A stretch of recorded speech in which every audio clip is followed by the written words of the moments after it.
Your body is primed and ready to use ketones for energy.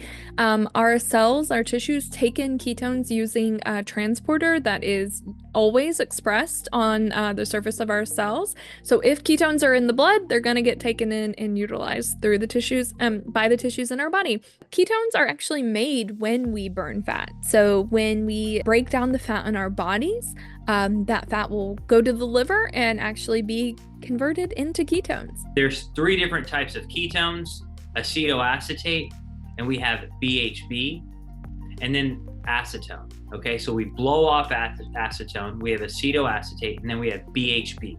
BHB is by far the #1 ketone in the blood. In fact, you have a 4-to-1 ratio of BHB to acetoacetate. You have right-handed BHB, you have left-handed BHB. Overwhelming majority of BHB in our bodies are BHB. Our BHB, okay, right-handed BHB, is what's produced from your liver. So when we talk about ketogenesis, when we talk about that being a process of something that occurs in the liver, okay, the only ketone that's produced in the liver is RBHB.